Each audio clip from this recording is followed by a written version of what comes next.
Going down, everybody? It's your man, Pro Diggy from the Chaos Crew, but you can call me Diggy if you like. And we're going to be talking about the brand new DLC weapon that was just released on Advanced Warfare for Xbox only users that have the Season Pass. Sorry, PlayStation Nation, but you're just going to have to wait. I'll get into that a little bit later. But basically, we're going to show you here. This is the Bone Stock AE4. And I'm just showing you, it shoots 16 bullets before it overheats and has to kind of cool down or reload or whatever. Without a grip, I mean, it's fairly accurate. You know, the recoil is kind of like side to side mostly, it seems, but it's okay. The iron sights I'm not too fond of, and I'll explain why in a second. We're going to be switching to a different class here. This is with the grip and the heatsink on it. The heatsink will allow you to shoot more shots, and the cooldown is actually faster. So basically, you're going to see here, I'm going to shoot. What's weird about it is it shoots 21 shots there, but on the next clip, it shoots 20. So I guess the heatsink will give you 20 to 21 shots per overheat, I guess, or whatever. But try not to overheat the weapon anyway. You don't really want to be dealing with that. Just, you know, if you're getting close, let go of the trigger, let it cool down a little bit, then start shooting some more. And the funny thing about it is the fire rate on this gun is absolutely awful. Right now I'm showing you the 3-shot kill range. That's the max 3-shot kill. And what I'm about to show you is pretty crazy. It's basically a 3-shot kill to that range, and then it is a 4-shot kill pretty much infinitely from what I can see. As you'll see when we go through the tests here, I get about as far away as I possibly can, like to the point where I could barely even see him and barely even hit him, and it's still 4 shots to kill. Let's get back to the fire rate, though. The fire rate, I calculated it multiple times because I thought there's no way this is possible. But the fire rate came out to 480 rounds per minute. And the way that I tested it is I shot a whole clip, I went into Vegas, I cut exactly 1 second from the moment the gun started firing, and I counted how many shots were in that 1 second, and it was 8 shots. 8 shots a second times 60 seconds gives you 480 rounds per minute, and I think that's terrible. It's absolutely awful. I don't know why they would make the fire rate so low. I mean, a 3 to 4 shot kill is, it's not that crazy. I mean, that's, you know, a lot of assault rifles are pretty close to that. You know, I don't understand why they would make the fire rate so low. I don't get it, but I would have liked to have seen it be more like, I don't know, 700 RPM, somewhere around that neighborhood. Probably would have been better, 650 even. I don't know. But aside from the fire rate being absolute shit, the gun itself, it's fun. It's fun to screw around with. I wouldn't, don't expect to, like, you know, go all extra try hard and drop DNA bombs with this gun. I mean, maybe if you get really, really lucky, but I don't think it's that great. It's, like I said, it's kind of fun to dick around with, but up close, you're going to get destroyed by ASM-1s, you're going to get destroyed by BALs, and you're probably going to have a pretty rough time against AK-12s and HBR-A3s, or the HBRA.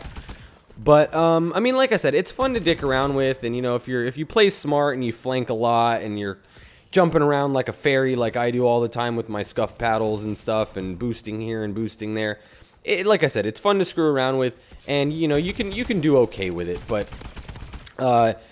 if you want to do really good and get like a high KD game, I imagine you have to play kind of slow. You're going to kind of have to stay far away from them and not let them really see where you're at and stuff. It's kind of, I don't know, like I feel like you'd kind of have to be a little bit campy to do like really well with this gun. But anyway, I want to talk about a little bit of a class setup. I mean, as far as perks and stuff go, you can refer to, like, you know, my perk or one of my favorite class videos that I think I posted a couple of weeks ago or whatever. But as far as the weapon itself goes, the iron sights aren't very good. They look like they could be good, but when you start using them, you're like, wait a minute, this is weird. So basically, if you were paying attention to the iron sights, there's these 2 little crossbars that have white tips at the end.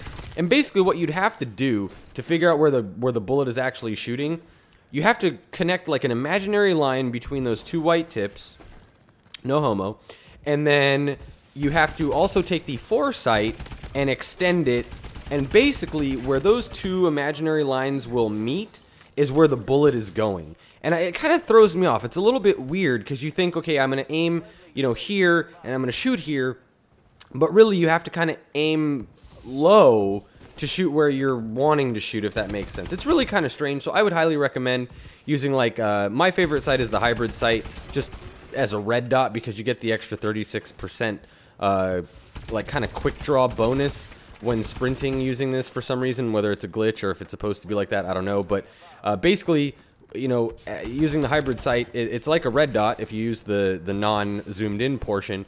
Plus you get like quicker aiming down sights while sprinting type stuff. So, I mean, I just use that. But use any optic that you like. I would also recommend probably using the grip or maybe the quick draw, one of the two.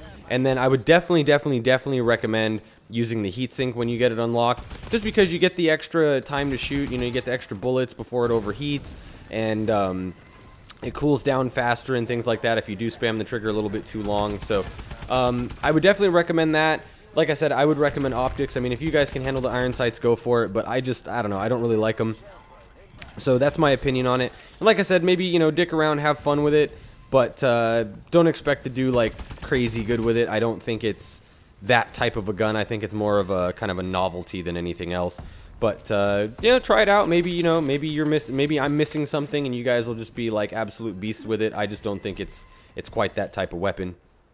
So anyway, yeah, if you're on the PlayStation, I'm sorry, you're probably gonna have to wait like a month after the DLC comes out. Like, they might give it to you a month from now. I doubt it. You'll probably have to wait till the map pack releases with the gun, and then a month after that. So I'm not really sure how they're going to do it.